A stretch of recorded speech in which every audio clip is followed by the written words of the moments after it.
Temos estado no versículo 13.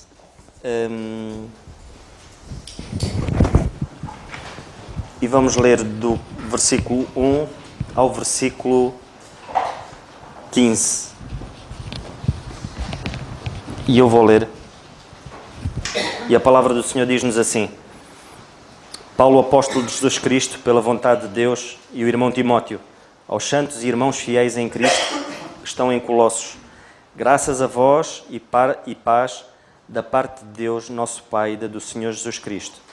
Graças damos a Deus, Pai do nosso Senhor Jesus Cristo, orando sempre por vós, porquanto ouvimos da vossa fé em Cristo Jesus e do amor que tendes para com todos os santos, por causa da esperança que vos está reservada nos céus, da qual já antes ouvistes pela palavra da verdade do Evangelho, que já chegou a vós, como também está em todo o mundo, e já vai fortificando, como também entre vós, desde o dia em que ouvistes e conhecestes a graça de Deus em verdade, como aprendeste de Epáfras, nosso amado conservo, que para vós é um fiel ministro de Cristo, o qual nos declarou também o vosso amor no Espírito.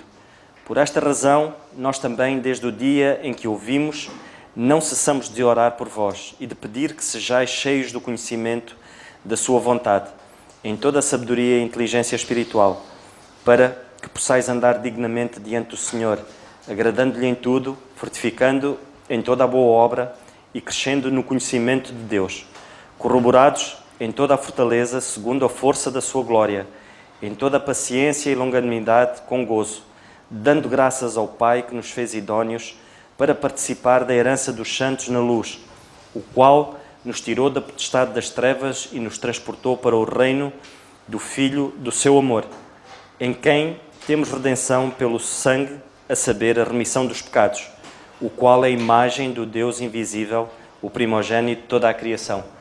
Ficamos por aqui em relação à leitura da palavra do Senhor. Eu, muito rapidamente, só tenho um pequeno pensamento para poder partilhar com os irmãos. Ainda acerca do versículo 13, eu vou ler mais uma vez o versículo 13, que diz assim: o qual nos tirou da potestade das trevas e nos transportou para o reino do Filho do seu amor. Quando nós lemos, e a semana passada nós podemos usufruir e podemos beber verdadeiramente do estudo da palavra e diferenciarmos esta questão do reino, estarmos bem seguros de que reino é que o apóstolo aqui nos fala. E ainda acerca disso, eu só queria dizer muito pouca coisa. Nós vemos, o Senhor resgatou-nos de facto de um reino. Muitos de nós converteram-se aqui, uns mais cedo, outros mais tarde. Eu, quando tinha os meus 23 anos, muitos aqui muito novinhos mesmo. Há uns que se calhar não se lembram bem da altura em que se converteram, mas o que é certo é que uns mais tarde, outros mais cedo, uns já maduros, muito maduros mesmo, e já se converteram. Pela graça do Senhor, através do sangue do Senhor Jesus Cristo, nós temos essa graça maravilhosa de podermos pertencer ao outro reino. Nós fomos transportados, resgatados de um reino para o outro. E às vezes é-nos difícil saber conviver e saber viver neste novo reino, porque somos uma nova criatura, onde tudo é novo. Onde o nosso rei, geralmente um reino define-se por quê? Por um rei, pelo seu idioma e pela sua bandeira. Geralmente o reino são estas três coisas que saltam à vista. É o rei, o idioma e a bandeira. Geralmente cada reino tem a sua bandeira. E nós, muitos de nós, e é muito difícil, é por isso que costuma-se dizer, né, e a palavra de Deus diz-nos várias vezes, para nós educarmos os nossos filhos no caminho do Senhor.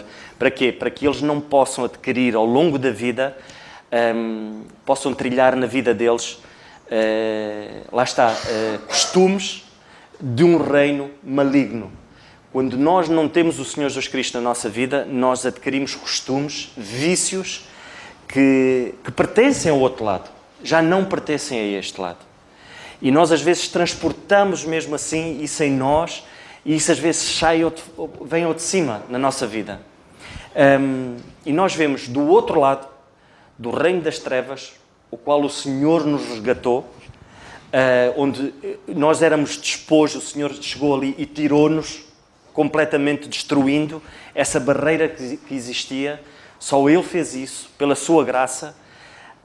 Nós vemos que é um reino completamente avesso às coisas de Deus, onde nós vemos que o rei é Satanás, o rei no reino das trevas é Satanás, onde nós vemos uma bandeira que ele põe essa bandeira e tenta envergá-la sempre, que é o quê? É o orgulho, a bandeira do orgulho. Porquê? Tendo a bandeira do orgulho faz com que nada mais importa nesta vida, somente eu. Porque eu é que sei, não preciso de um Deus, porque eu tenho os meus objetivos, eu consigo traçar o meu objetivo, e muitas das vezes nós quase que andamos com estas duas bandeiras na mão. Andamos com a bandeira da cruz numa mão, porque é a bandeira que do reino celestial nós temos, que é a bandeira da cruz do Senhor Jesus Cristo, que nos salvou, e às vezes é difícil nós largarmos a outra bandeira. Mas é preciso que isso aconteça, porque é impossível andarmos com duas bandeiras. É impossível numa batalha conseguir-se vencer com duas bandeiras, a bandeira do inimigo na mão e a bandeira do nosso reino noutra mão. Ou temos uma ou temos outra. E às vezes é difícil na nossa vida nós largarmos a bandeira do orgulho. E a bandeira do orgulho é difícil largá-la verdadeiramente. A não ser que nós falamos o idioma da humildade. Não o idioma que Satanás quer que nós possamos pôr ao de cima, que é um idioma contrário à vontade de Deus. O idioma de Satanás é totalmente avesso às coisas de Deus. Aliás, ele quer inverter a ordem das coisas. Ainda esta semana eu falava com uma irmã e quando nós vemos que hoje o casamento hoje é visto como um contrato a curto prazo. Quando nós vemos que para o Senhor o casamento é para o resto da vida. Nós hoje vemos que o estar com os filhos em casa, o poder ter os filhos, e agora os pais têm os filhos, estão de férias, e é um momento em que os pais podem gozar de ter os filhos em casa, poder gozar, de ter o privilégio de poder estar com eles, ter o privilégio de poder passar tempo com eles. Nós hoje vemos as famílias por aqui. Eles não veem a hora e muitos dizem, eu não vejo a hora das aulas começarem porque eu estou farto de ter os meus filhos em casa. Muitas famílias, e é muito triste quando nós como crentes pensamos desta maneira. Se nós não temos prazer em passar tempo com os nossos filhos, como é que será? Então temos prazer em quê? Mas isto é o idioma do reino das trevas. É nós passarmos o menos tempo possível. É nós termos o menos de comunicação possível com quem nós devemos ter. É passarmos o menos tempo possível para quê? Para podermos passar o menos tempo possível com a palavra de Deus e poder transmiti-la aos nossos filhos. Então é assim que funciona. Quando nós vemos tudo ao contrário daquilo que Deus quer, então nós temos que pensar em que reino de facto, em que trilho é que eu estou a pisar. Qual é o trilho? Que bandeira é que eu seguro na minha vida? Que idioma é que eu falo? Que rei é que eu defendo? Que cada um de nós possa pensar seriamente nesta situação e vermos as coisas neste prisma. Temos um reino que é o passado na nossa vida, trilhamos por caminhos muito tortuosos e andamos por caminhos muito maus, então eu agora vivo um reino diferente.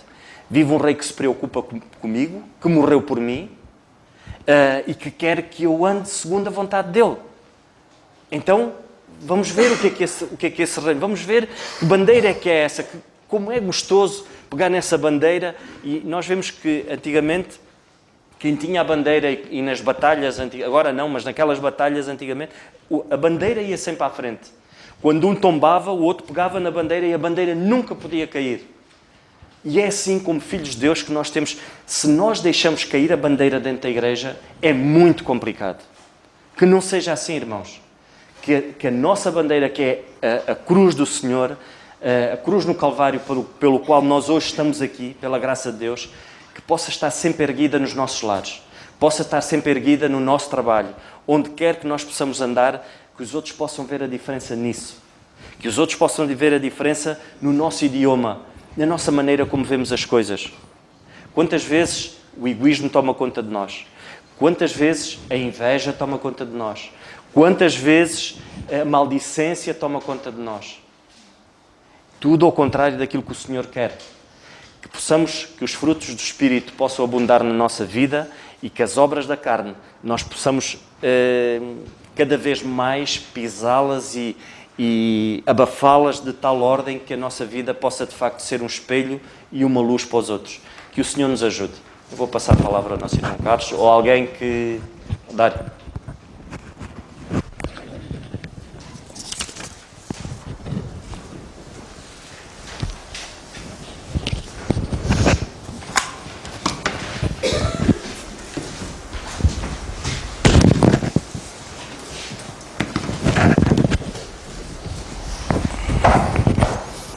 Boa noite aos irmãos. Não tenho aqui as minhas notas, por isso vou tentar seguir o que eu tinha escrito, porque as notas dá para seguir uma linha de raciocínio que eu tinha. No versículo 13, no que é dito, o qual nos tirou da potestade das trevas e nos transportou para o reino do Filho do seu amor. O irmão Alberto, a semana passada, tinha falado deste versículo como a conversão, e se nós olharmos bem para a passagem e virmos duas palavras, que é tirou e nos transportou, isto soa também como um resgate. Um resgate no sentido em que nós, e como nós vimos aqui, nós estávamos sob o domínio, o poder de algo que era mau, que é o poder das trevas, e Deus tirou-nos daí e nos levou, por assim dizer, o reino do Filho do seu amor. Ou seja, há aqui um resgate. E nós, ao pensarmos em resgate, e se pensarmos bem, há aqui várias coisas que dão-nos uma linha de pensamento para nós percebermos o que é isto do resgate. Se nós formos pensar bem no resgate, uma pessoa, quando precisa ser resgatada, pelo menos precisa ser resgatada pelo menos em três coisas. Uma delas é se estiver sobre o domínio de algo que a prejudica ou de algo que aprende, como por exemplo um vício. Muitas vezes nós podemos estar sobre o poder de um vício e nós não conseguimos sair daí e precisamos ser resgatados de alguma forma. Não é por acaso que nos Alcoólicos Anónimos uma pessoa, para ser resgatada, precisa da ajuda de outra. Pode ser também um resgate no sentido de eu estar em perigo, a minha vida estar em perigo, mas iminente, um perigo iminente, que se eu não for resgatado logo, posso morrer. Imaginem, por exemplo, um afogamento. Ou então resgatado sobre a opressão, mas de outra pessoa. Ou seja, se eu estiver num país em que eu sou escravo, ou eu sou escravo de alguém, contra a minha própria vontade, e provavelmente até contra as leis desse país ou o que for, eu também preciso ser resgatado nesse aspecto. E nós, ao percebermos isto, dá para reparar que a pessoa que precisa ser resgatada, essa pessoa não consegue fazer por ela própria. É por isso que a Bíblia diz que Deus nos tirou. Ou seja, Deus fez algo que nós não podíamos e nem conseguíamos fazer. E este é um dos detalhes do resgate. Nós, quando somos resgatados e quando acontece um resgate, essa pessoa não consegue fazer nada para ela própria se salvar ou se resgatar. É por isso que um resgate é um salvamento, ou o que essa palavra realmente significa. Que essa pessoa precisa ser tirada de algo. E não é só tirada, é levada para outro local ou para outro estado. Lá está, o resgate, a pessoa precisa ser salva, ela não consegue fazer isso por ela mesma, mas ela pode escolher ser resgatada ou não. Essa pessoa pode decidir, eu não quero ser salva, eu quero de alguma forma morrer ou ficar neste vício na mesma, e aí nós não podemos tirar essa pessoa porque essa pessoa fez uma escolha que ela decidiu ou não. Ela pode decidir querer ser resgatada e sabe que não consegue ser ela sozinha, mas tem a liberdade de não fazer. Essa pessoa não consegue fazer por ela própria. Quando essa pessoa é resgatada e transportada para o outro lado, ela também não se transporta a si mesma. Pode-se dizer que ela não escolhe o lugar para onde ela vai ser resgatada. Se a pessoa estiver a morrer afogada ou tiver um acidente, ela tem a escolha de querer ser salva ou não, mas não tem a escolha de ser levada para onde quer. Eu há 2 anos, quando o meu pai tivemos um acidente de carro, eu não escolhi, nem disse a eles, olha, eu não quero ir para o Hospital do Barreiro, quero ir para casa. Não, eles viram, tu estás mal, precisas ser resgatado, tirado daí, e tens de ir para um sítio onde tu precisas no momento. Estás mal, precisas de ir para o hospital e o hospital mais próximo. E lá está, nós não escolhemos para onde é que somos transportados, mas há essa necessidade de nós sermos transportados. Também na palavra de Deus vemos, há outro versículo que está muito relacionado com este do resgate, que é Efésios no capítulo 2, e nós podemos ir ver rapidamente. Efésios capítulo 2, e a partir do versículo 1, é-nos dito que Deus nos vivificou, estando vós mortos em ofensas e pecados, em que noutro tempo andastes, segundo o curso deste mundo, segundo o príncipe das potestades do ar, do espírito que agora opera nos filhos de desobediência. Este tipo de resgate, que está muito relacionado com Colossenses, é um resgate em que nós estávamos sob o domínio de alguém. É falado que nós andávamos noutro tempo, segundo o curso deste mundo, segundo o príncipe das potestades do ar. Ou seja, nós não andávamos de acordo com a nossa vontade. De alguma forma, nós éramos escravos, andávamos conforme o vento ia para lá, nós íamos por aí, era conforme o mundo ia. E de alguma forma nós precisávamos ser resgatados disso, porque isso fazia não só mal a nós, a cada um de nós, como a palavra de Deus mostra que nós estávamos mortos em ofensas e pecados. E nós precisávamos ser resgatados disso. Entre os quais, versículo 3, todos nós também antes andávamos nos desejos da nossa carne, fazendo a vontade da carne e dos pensamentos, e éramos, por natureza, filhos da ira. Mais outro resgate que Deus fez, como os outros também.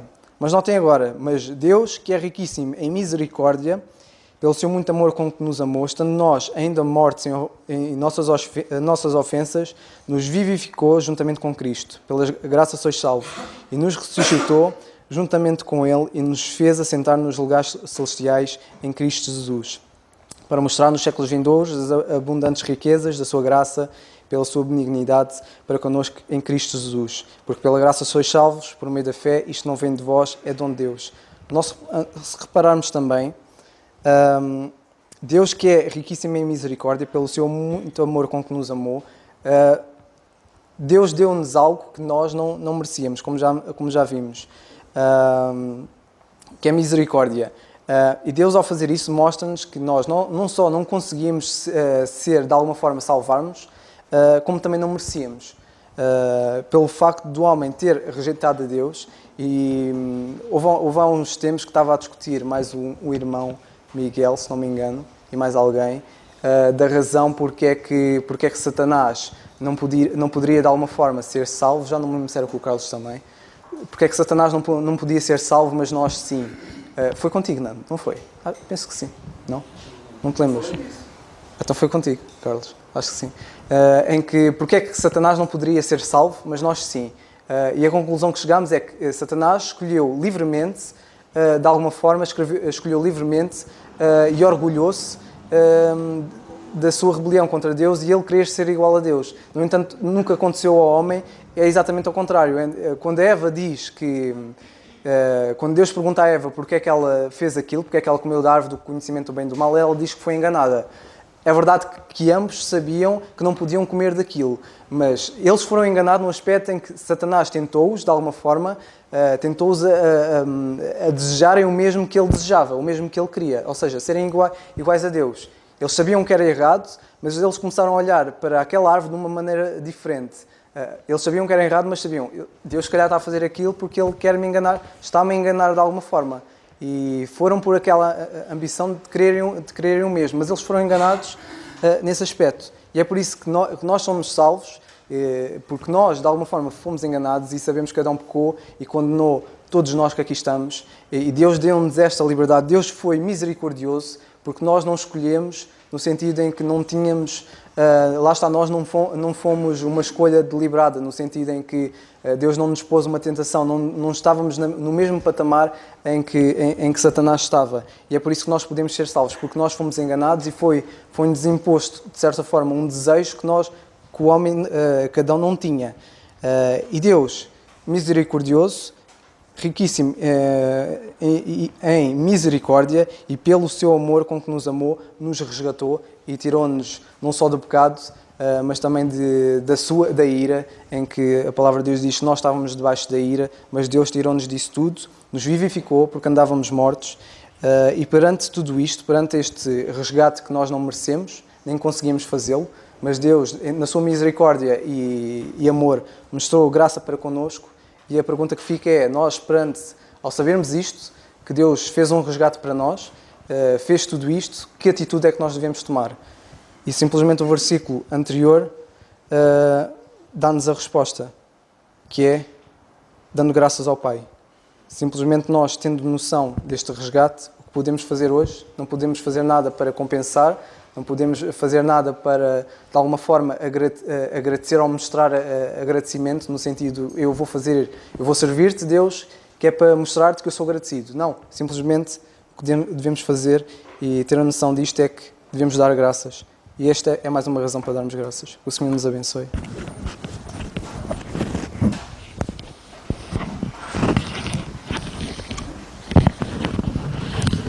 Não sei se há mais algum irmão que queira poder participar. Isto o Dário falava e é motivo de nós darmos graças pelo resgate que foi feito pelo Senhor. Ninguém aqui pode resgatar nenhuma alma, jamais ninguém consegue. Eu não posso tomar a decisão pelo meu filho, eu não posso tomar a decisão pela minha mãe, pelo meu pai, por um primo, por um tio. É uma decisão pessoal, onde o Senhor Jesus Cristo, porquê? Porque é o Senhor Jesus Cristo que faz isso. Ou seja, foi a obra na cruz que fez isso. E não há nada mais difícil do que a gente não ter essa capacidade, porque não temos, somos pecadores, somos falhos, e só mesmo o Senhor Jesus Cristo. Só muito rapidamente, antes de passarmos ao nosso irmão Alberto, só contar-vos, não é fácil um indivíduo estar numa situação difícil e alguém abandonar-nos. Não foi isso que o Senhor Jesus Cristo fez. A nossa situação era muito complicada mesmo, muito, perdidos para sempre. E o Senhor Jesus Cristo, Ele fez isso por cada um de nós. É algo que, se nós pensarmos profundamente, a nossa mente fica absorvida por isto e nós damos graças todos os dias por tamanha graça. E eu lembro-me, uma vez eu tive um acidente de carro numa carrinha de trabalho, já há muitos anos, e a carrinha tombou, um carro, eu é que fui culpado, eu virei e o carro bateu-me e a carrinha virou, e sei que eu fiquei, a carrinha tombou e eu não conseguia sair da carrinha, e então até os bombeiros virem, né, o INEM, porque eu queria sair, mas não conseguia, e a carrinha começou a pingar gasóleo. E alguém, estavam lá uma data de pessoas, mas houve alguém que eu ouvia, né, e disse, olha, vamos fugir porque isto vai arder. E então, eu estava lá, quer dizer, eu precisava ser resgatado, né? E eu pensei, pá, estes indivíduos são amigos, né? Quer dizer, diz, vamos fugir porque a carrinha vai arder e eu estou aqui, mas pronto, e depois veio o INEM e lá a coisa se resolveu. Mas muito pior, nós estávamos na condição de pecadores. Ou seja, mas o Senhor Jesus Cristo, Ele não disse, olha, vou-me embora porque eu não tenho nada a ver com isso. Podia ter feito isso, mas não fez. Podia ter feito isso, tinha toda a legitimidade para nos deixar na nossa condição de rebeldia. Mas Ele não fez isso. Ele deu a sua vida por cada um de nós. Eu não estava à espera que aqueles indivíduos dessem a vida por mim. Eu só queria que eles me tirassem lá debaixo da carrinha. Mas, eles sacudiram a água do capote e... Mas pronto, mas que cada um de nós possa dar graças a Deus por aquilo que o Senhor Jesus Cristo fez. Não sei se o Carlos... Força. Antes de passarmos ao irmão Alberto, gostava de dizer uma coisa.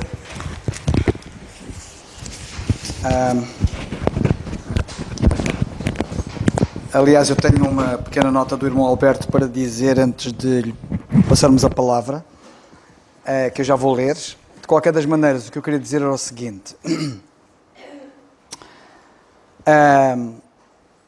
Eu depois hei de entrar para a semana, se Deus quiser, no versículo 14. O nosso irmão Alberto ainda vai falar também sobre o versículo 13. Mas eu gostava que, depois de termos ouvido aquilo que nós ouvimos, e muito bem, e agora particularmente o nosso irmão Dário, eu gostava que, vamos ver se eu consigo dizer o que eu quero dizer. O qual nos tirou da potestade. Potestade quer dizer poder. E quer dizer que nós estávamos debaixo de um poder. E estarmos debaixo de um poder quer dizer que não podemos fazer nada. Havia um poder que nos dominava. E esse poder chama-se trevas. E o príncipe que tem esse poder chama-se príncipe das trevas. E é Satanás. E lemos aqui que nos tirou do potestade das trevas e nos transportou. Nós temos aqui um outro pensamento de que não podemos fazer nada pela nossa salvação. Ele tirou-nos, nós não conseguimos sair. Há muita gente que pensa que pelo seu esforço sai da situação que está. Não sai. E a outra situação é, e também não podemos ser transportados, não nos conseguimos mover. Faz quase lembrar o paralítico que estava junto ao tanque de Betesda, não é? E como é que eu entro na água se ninguém me puser lá? Ele não tinha possibilidade de se mover. Estava completamente dependente da ação da graça de Deus. E assim estamos nós. E, portanto, é muito importante nós termos esta noção de que, de facto, e isto aqui é enfatizado, já tínhamos visto anteriormente, que Ele nos fez idóneos, foi Ele que nos tornou capazes, mas Ele fez mais do que isso. Ele tirou-nos e transportou-nos. Ou seja, não há nenhum elemento da ação da nossa parte. Tudo feito por Ele. E há uma outra coisa que eu também quero dizer, e que eu vou já referir, e que é, qual é o aspecto prático que nos toca a nós nisto? É que temos que pregar o Evangelho. Nós temos que pregar o Evangelho. Se o Evangelho não chegasse a mim, eu ainda lá estava. E se o Evangelho não chegasse a vocês, vocês ainda lá estavam. Estavam lá debaixo do domínio, sem poderem fazer nada, sem poderem ser tornados capazes do que quer que fosse, sem poderem ser tirados de onde estavam e sem poderem ser transportados para onde quer que fosse.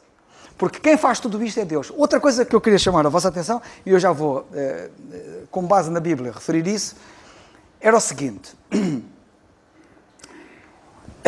No versículo 12, ele dá graças ao Pai por nos ter feito idóneos ou capazes de participar da herança. Mas Ele não nos tornou apenas capazes de participar na herança. Ele meteu-nos nela. Sabem de uma coisa? Ainda há aqueles que estavam comigo, e está ali o João Paulo e a Dora, e estávamos lá no Algarve, e fizemos lá um estudo bíblico um dia à noite, ouvimos testemunhos. E ouvimos o testemunho da minha irmã, que o meu pai levou daqui de Portugal, levou para Moçambique, há muitos anos atrás, e ela contou como é que ouviu o Evangelho, e como é que se converteu, e o meu pai levou-lhe uma televisão para lá. Mas sabem que em Moçambique não havia televisão. O que é que adianta ter um aparelho capaz de emitir televisão se não tem lá televisão? Estão a ver? O que é que adiantava Deus tornar-me capaz de participar da herança se eu não fosse transportado para lá? Se eu não fosse tirado do sítio onde eu estava e fosse transportado para lá? Deus pensou em tudo, Ele fez tudo. Mas há aqui uma coisa muito importante, coisa curiosa. Apesar de Deus ter feito tudo, e tudo foi feito por Ele, Ele quer usar-nos. E eu quero chamar a vossa atenção, o Dário tocou em Efésios capítulo 2, que eu quero que vocês leiam outra vez, muito rapidamente, e eu quero que vocês notem isto. Lemos aqui que Ele nos vivificou, quem nos deu vida foi Ele, é tudo Ele. No Evangelho não há ponta humana, nada, zero. Não somos nós que nos conseguimos tirar do sítio onde estamos, não somos nós que conseguimos passar a ter vida por nós próprios, não somos nós que podemos ser transportados para onde quer que seja, e por isso lemos que Deus nos vivificou, estando nós mortos. Notem o nosso estado, mortos. Um morto pode fazer alguma coisa? Um morto pode andar? Um morto pode se esforçar para sair lá da cova onde ele está? Ser tirado de lá? Estávamos mortos em delitos e pecados, ou ofensas e pecados, em que noutro tempo andastes. Portanto, está a falar dos crentes de Éfeso. E está-se a reportar ao tempo em que eles eram descrentes. Andaram assim. Andaram como? Segundo o curso deste mundo. Sabem porquê que a maior parte das pessoas está lá fora e não vem aqui ouvir a palavra de Deus? Estão debaixo desse poder. O poder que impede que elas venham para cá. Elas têm que ser tiradas de lá. Mas elas andam segundo o curso do mundo. Vocês vão falar do Evangelho a quem quer que seja, não é? O pensamento deles é completamente dispar. Não tem nada a ver. A filosofia que os orienta, que os norteia, é completamente estranha à verdade do Evangelho. E por isso, como nós lemos aqui, nós andamos segundo o curso do mundo. Portanto, toda a gente está a seguir um determinado curso, mas curiosamente, toda a gente está a seguir aquele curso debaixo de um poder. É como se fosse um rebanho, mas pior que o rebanho. como é que é de explicar? Não é rebanho, porque rebanho isso é bom demais para ser. É como se fossem uma série de escravos, à luz do chicote, não é? A serem ali, bumba, bumba, bumba, e é por aqui que vocês vão. E é como eu mando. Porque diz aqui a Bíblia que eles andavam segundo o curso deste mundo, segundo o príncipe deste poder, o poder das trevas. E é ele que comanda todas as operações. As leis que se fazem, os prazeres que se têm, os divertimentos, a forma como passam, como vivem, como se orientam. Todo o sistema do mundo está debaixo deste poder. Eu não tenho tempo. Eu gostava de ser capaz. Eu às vezes tenho dificuldade em ser capaz, mas eu espero que Deus de alguma forma vos faça sentir isto. Em segundo aos... então diz aqui que ele fez isto tudo, não é?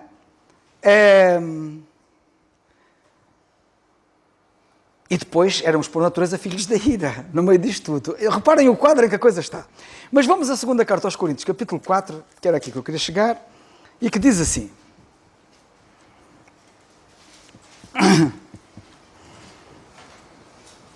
O versículo 4 diz assim, este poder é tremendo, e a Bíblia diz assim acerca deste poder. Versículo 4, do capítulo 4, de 2 aos cartas aos Coríntios, nos quais, pessoas perdidas, o Deus deste século cegou os entendimentos. Este poder tremendo cega as pessoas andam cegas, completamente cegas. Cegou os entendimentos dos que não creem, para que lhes não resplandeça a luz do Evangelho da glória de Cristo, que é a imagem de Deus. O que é que faz a diferença aqui? A luz do Evangelho. Quem é que prega o Evangelho? Somos nós. Nós temos esta responsabilidade. Eu já vos vou contar um exemplo do que se passou comigo esta tarde, quando eu vinha para cá, agora ao fim do dia. Entretanto, eu quero que vocês vejam neste contexto, em que este poder cega as pessoas, além de as chicotear, de as oprimir e de as levar ali tipo escravos, e eles nem se apercebem. As pessoas, se vissem uma fotografia, se Deus permitisse tirarmos uma fotografia ao mundo, em que a gente visse as pessoas e visse a realidade delas, elas iam se assustar. Porque elas nem se apercebem da condição delas. Agora, o apóstolo diz que o diabo cega os entendimentos, para poderem perceber, não é? Por isso é que eu às vezes falo às pessoas, não é que percebem nada daquilo que eu digo. Estou-lhes a explicar a condição delas, explico-lhes como é que elas podem sair dali, e elas não entendem. E eu tenho que explicar. Eu tenho que lhes falar do Evangelho. Mas é falar do Evangelho, não é falar das minhas ideias. E já lá vou. E depois lemos assim. Eu quero que vocês reparem no seguinte. Todo este capítulo, quer antes deste versículo, quer depois deste versículo, hão de reparar que a ênfase é pregamos, pregamos, pregamos, pregamos, pregamos, pregamos. Porque a luz do Evangelho é que pode rebentar com eles. Temos que pregar. O que é que eu vou fazer com isto? Temos que falar, não nos podemos calar. Olha o que está atrás deste versículo 4. Pelo que tendo este ministério, segundo a misericórdia que nos foi feita, não desfalecemos. É incrível. Como é que Deus fez esta misericórdia para contigo e para comigo? E eu não levo a cabo este ministério. Que ministério é este? O Ministério da Reconciliação. Ele chega ao capítulo 5 e vai falar do Ministério da Reconciliação. Se vocês repararem, no capítulo 5, temos o Ministério da Reconciliação a partir do versículo 11, quando nós lemos aqui assim, versículo 19. Isto é, Deus estava em Cristo, reconciliando consigo o mundo, não lhes imputando os seus pecados, e pôs em nós a palavra ou a mensagem da reconciliação. E, portanto, vocês reparem no contexto que ele diz, eu não desfaleço. E o que é que... Não desfaleço segundo o quê? Qual é o padrão? Qual é a bitola? Qual é a referência? Segundo a misericórdia que nos foi feita. Eu tenho a impressão que muitos crentes aqui ainda não perceberam a misericórdia que tiveram. Vocês já perceberam a misericórdia que Deus teve para convosco? E o que é que vocês fazem com essa misericórdia? O que é que fazem com ela? Paulo diz, eu não desfaleço. Não desfaleço significa também não me canso e significa também não desanimo. Falo uma vez, não querer, falo 2 vezes, 3 vezes, 10 vezes. E hoje vou-vos falar de uns indivíduos que eu tenho falado várias vezes. Depois ele continua por aqui e diz, antes rejeitamos as coisas que por vergonha se ocultam, não andando com astúcia nem falsificando a palavra de Deus, e assim nos recomendamos à consciência de todo o homem, na presença de Deus para a manifestação da verdade. Mas se ainda o nosso Evangelho está encoberto, para os que se perdem está encoberto, o nosso Evangelho, notem em ênfase, pregamos, não nos cansamos, não desfalecemos, o nosso Evangelho. Quando depois lemos no versículo 4 para a frente, ele diz assim no versículo 5, porque não nos pregamos a nós mesmos, mas pregamos a Cristo. Mas a Cristo, versículo 5, o Senhor Jesus, e nós mesmos somos vossos servos, por amor de Jesus. Depois ele continua por aqui abaixo, porque se Deus que disse que das trevas resplandecesse a luz, é quem resplandece em nossos corações para a iluminação do conhecimento da glória de Deus na face de Jesus Cristo, temos que pregar. Sabem uma coisa? Eles estão debaixo de um poder tremendo, como eu estava. Eu lembro-me daquilo que não me lembro. E sabem o que é que eu me lembro daquilo que não me lembro? Lembro-me como falavam e eu continuava perdido. Mais de 1 ano e meio a falarem-me do Evangelho, a exporem o Evangelho. E aquele poder tremendo das trevas a manter-me ali como debaixo de garras, preso. Mas também quem me falava não desfaleceu. Está ali o pai do meu primo, meu tio. Nunca desfaleceu. Hoje estou aqui. Estou aqui para agora fazer o mesmo com os outros. E depois continuamos por aqui abaixo e ele diz assim, então somos atribulados, mas não angustiados, perplexos, mas não desanimados, perseguidos, mas não desamparados. É assim. Não venham com desculpas, por favor, não venham com desculpas, não tenho tempo, não tenho não sei o quê. Vocês, por favor, não me venham dizer isto. Isso ofende-me. Ofende-me quando eu leio de um homem que passou por tudo isto.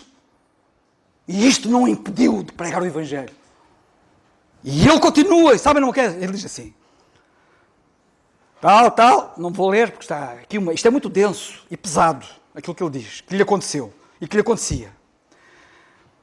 E assim nós que vivemos, estamos sempre entregues à morte, por amor de Jesus. Para que a vida de Jesus se manifeste também na nossa carne mortal, de maneira que em nós opera a morte, mas em vós a vida. E temos, portanto, o mesmo espírito que lê, de fé, como está escrito. Criei, por isso falei. Nós cremos, por isso também falamos. Vocês estão a ver bem o contexto disto tudo?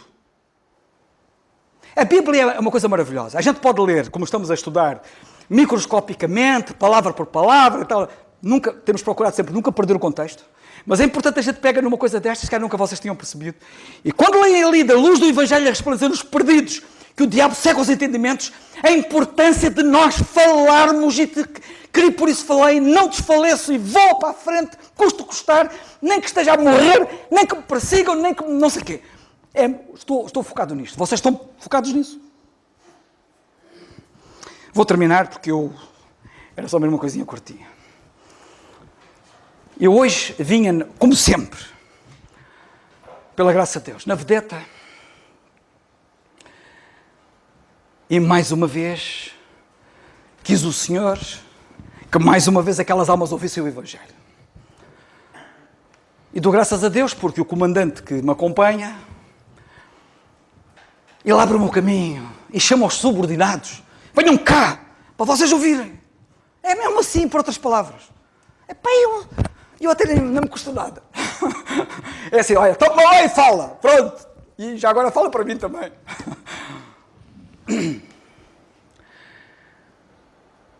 Não vos vou contar muitos pormenores, porque aquilo tem muitos episódios e tem muita coisa, e foi para lá e foi para cá, e é sempre, é todos os dias. E hoje, quando chegamos a terra, ali na base naval, saímos, fomos a pé, sempre a falar, paramos, lá no sítio da rotunda, e a falar, estávamos à espera do transporte, depois veio lá um outro colega meu que também levou, quando chegou, porque também tinha que ouvir, e quando eles chegaram lá, antes do outro chegar lá, estávamos lá a falar, parados, e ouviram-me para dois deles, um, que é o André Teixeira, o outro, que é, não vou dizer os nomes, André, tens de ter paciência, vais ouvir isto, depois olha, mas pronto, mas tu compreendes. E o outro, não vou dizer o nome,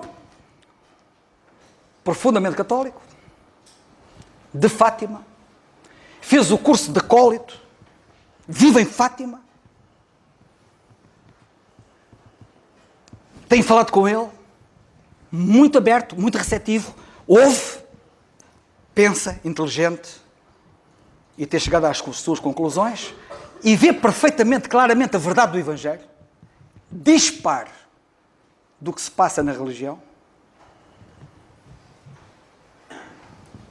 e a dada altura, no meio daquela conversa toda, chega-se a uma certa altura, porque eu disse assim, vocês não pensam nisto? Isto é muito sério. Pois eu tenho falado com ele, porque ambos de fundos extremamente católicos, epá, e nós chegamos à conclusão, quer dizer, nós temos a envolvência da tradição, o peso da tradição, por outras palavras, ele estava-me a querer dizer, o peso da tradição impede que a gente, eu disse, epá, calma aí, e eu ali de repente, e daí a importância de nós lermos a Bíblia, a importância de conhecermos a Bíblia, a importância de, no momento certo, a palavra certa da Bíblia, não a nossa, mas a da Bíblia, sair ali como uma seta apontada ao coração. E eu até estava a querer dizer aquele versículo de uma maneira, depois disse de outra maneira. Então, em vez de eu fazer uma afirmação, fiz uma pergunta. E toda esta conversa começou lá no navio, com perguntas como, qual é a palavra mais repetida na Bíblia?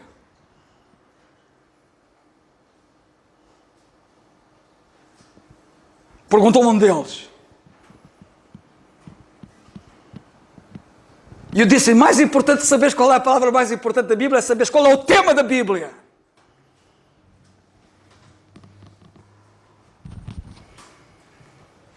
E outra pergunta que depois veio a seguir foi, sabes qual é o pecado que é imperdoável e não tem perdão nenhum? Todos os pecados foram cravados na cruz, menos este. Há um pecado que não foi cravado na cruz. O Senhor levou sobre a cruz, na cruz, levou todos os nossos pecados, menos este. O pecado da incredulidade.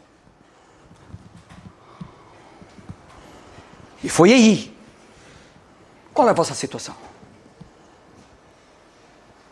O grande problema das pessoas é a incredulidade, não crerem. Pai, nós temos o problema da tradição. Por outras palavras. Ah, é? Vou-vos fazer uma pergunta. Na série das perguntas, se esta pergunta. Quem foi que disse? Perguntei eu. Quem é que disse isto? Porque invalidais o mandamento de Deus pela vossa tradição. Vira-se um. Foi Paulo? Não. Foi... Esqueçam. Foi o Senhor Jesus Cristo que disse isto no seu tempo quando cá estava. Indivíduos religiosos como vocês, com o peso da tradição pesada como vocês. E sabem o que é que ele disse? Vocês estão a invalidar a minha palavra por causa da vossa tradição. Ainda vos atrapalha a tradição? Cuidado com a tradição.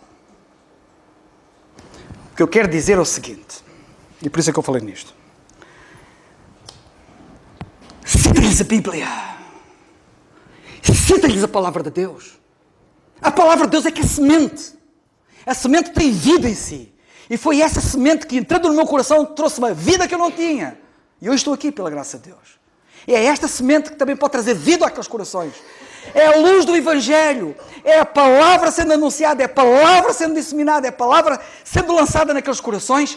E é esta palavra que nós temos que falar, da qual temos que fazer eco permanentemente. E é a única que pode fazer a luz que rompa as trevas.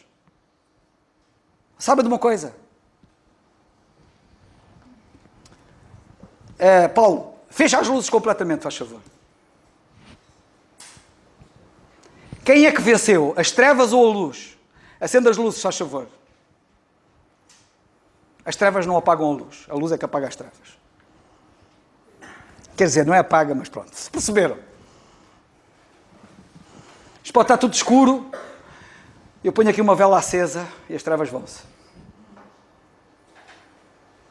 Podem trazer as trevas dentro de uma caixa, se vocês tiverem uma caixa completamente fechada. E se conseguissem espreitar, que não conseguem, não é?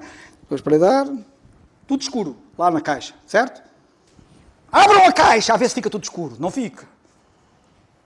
Mas numa caixa ponham lá uma luzinha. Abram a caixa e as trevas aqui desaparecem. Nós temos a luz do Evangelho aqui. É nossa responsabilidade, irmãos. Eu não sei como é que vos hei de falar. É nossa responsabilidade. Para terminar, vamos ouvir o irmão Alberto, mas antes vou ler uma coisa que ele pediu para ler, para dizer. Aquela questão dos reinos, não sei, comida nem bebida, e como dizer aos Coríntios, não sei se queres. Pá, tens que me relembrar outra vez que eu já me esqueci. Anda cá. Já agora, foi uma questão que ele colocou na semana passada e eu disse que depois esta semana a gente abordava, mas agora já não estou sintonizado ali, ele vai ter que me ajudar. Não, a questão era, a semana passada vimos que o reino de Deus, Paulo fala para a igreja, que não é comida nem bebida, mas há um reino de Deus que é comida e bebida. E, certo. portanto, eu depois coloquei a questão relativamente à ceia do Senhor e à Páscoa judaica. Portanto, na Páscoa judaica, o reino de Deus é comida e bebida. Para nós, é sobretudo os símbolos que Paulo diz que recebeu do Senhor. Portanto, que recebeu que o pão representava o corpo do Senhor, mas os coríntios... E o que é que foi que eu disse? Eu já não me lembro. Porque eu disse a ele na altura, depois disse, mas a gente depois fala. Sim, e depois a questão que eu coloquei foi precisamente essa, da distinção que para a Igreja a ceia não é a comida e a bebida, mas é os símbolos representantes, o pão como o corpo, que todos nós somos do qual somos membros, mas depois os coríntios falhavam em ver isso e comemoravam, digamos, a ceia, uns embriagantes, outros. Já estou. Sim. E, portanto, aí eles não estavam a ver, digamos, como a ceia seria para a Igreja, mas ainda como... Aqui, esta questão tem várias questões em torno, mas resumidamente tudo se resume assim. No corpo de Cristo, o reino de Deus não é comida nem bebida, ok? Como o José tinha dito, na ceia do Senhor nós comemos o pão, bebemos o vinho, mas aquilo é simbólico de algo que é espiritual. E quando nós perdemos isto de vista, e quando nós olhamos para o pão e para o vinho como mera comida, caímos no erro dos coríntios, que se embebedavam e comiam como quem comesse um bocado de pão ou bebesse um bocado de vinho. Há uma outra coisa que eu queria salvaguardar, e eu acho que na altura isso ficou gravado, não sei se ficou gravado ou não, não me lembro, que é cuidado com alguns extremistas que dizem que no corpo de Cristo é tudo espiritual e não há nada físico nem material. Mentira. Isto é físico. Não tenho aqui o inário, também é físico. E esses que dizem isso usam a Bíblia e usam o inário. É só para perceberem. Nós estamos num mundo que é este mundo, onde precisamos de coisas materiais e físicas, mas isso não obsta a que o reino de Deus não é comida nem bebida, mas alegria e paz no Espírito Santo. Não vou dizer mais, não sei se... Sim, mas digamos que os coríntios confundiam... Sim, os coríntios estavam ali a dar ênfase à comida e à bebida quando aquilo era simbólico. Pronto, no fundo era aquilo que o José Balroato queria dizer. E eu queria só ler o que o irmão Alberto, antes de o ouvirmos, disse-me quando ele me escreveu, e ele disse o seguinte: apenas esqueci, e isto vem a propósito daquilo que ele vai dizer agora, apenas esqueci de mencionar no vídeo, que vamos ver, um artigo importante do portal da igreja em Quinta do Conde. Seguir a Jesus. O título do artigo é Seguir a Jesus. Segue mesmo?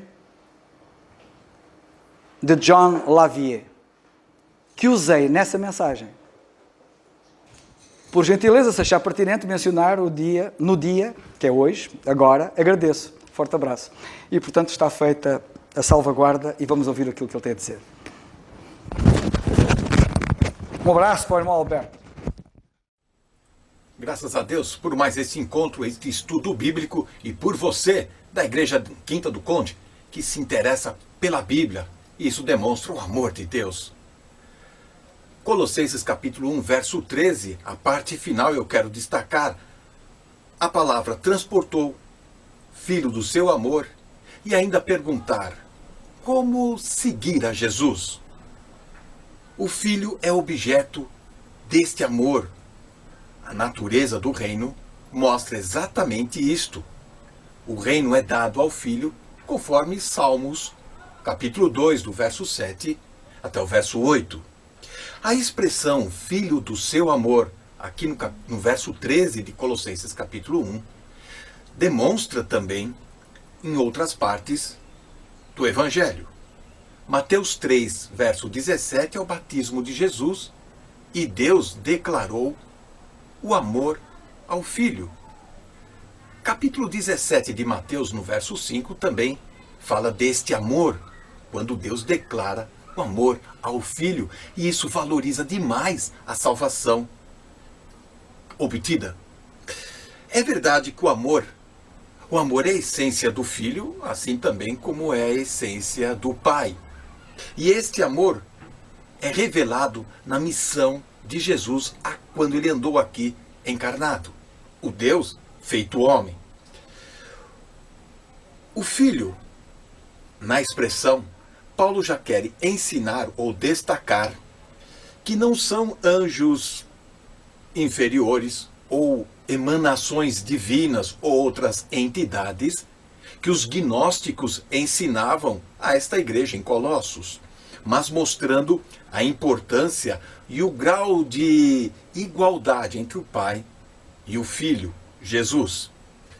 Colossenses capítulo 2, no verso 18, nós vamos chegar lá para estudar e ver de fato como esta filosofia humana se infiltrava na igreja e quantas outras hoje em dia também não se infiltram na igreja. Quem não honra o Filho, não honra o Pai que o enviou. Está lá em João capítulo 5, no verso 23. Seguir a Jesus. Enquanto Jesus estava aqui na terra, o ministério dele era voltado para a nação de Israel. E não é este Jesus que devemos seguir, literalmente. A igreja corpo de Cristo não adora e não segue a Jesus como rei. Nós não temos um rei, um Messias.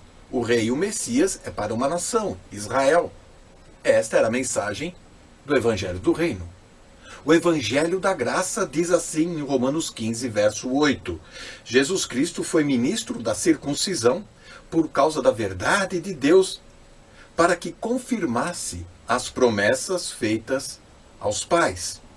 Ele era um judeu ministrando e ensinando a sua nação, proclamando ser rei e mais do que isso, avisando que o reino estava próximo.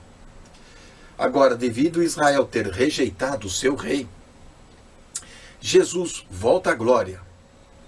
E agora glorificado, a partir de Atos capítulo 9, ele se revela a Saulo de Tarso, o apóstolo Paulo, a quem vai ser revelado o mistério da graça do corpo de Cristo.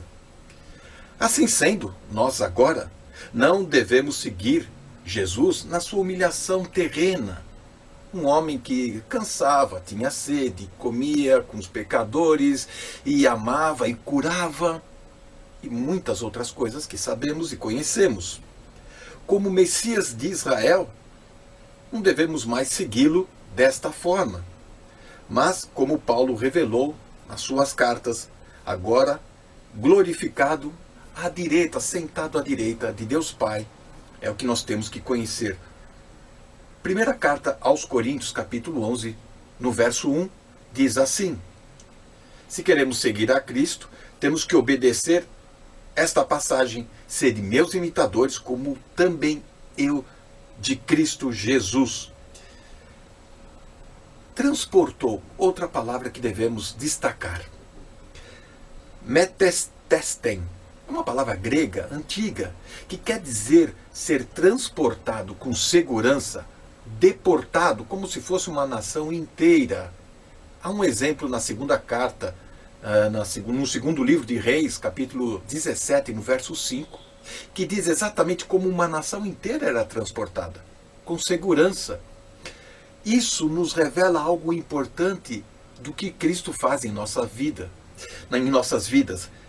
Esse termo, essa ação do Senhor Jesus como Salvador, nos tira, nos liberta das trevas e nos leva e continua garantindo segurança e proteção até estarmos estabelecidos no seu reino.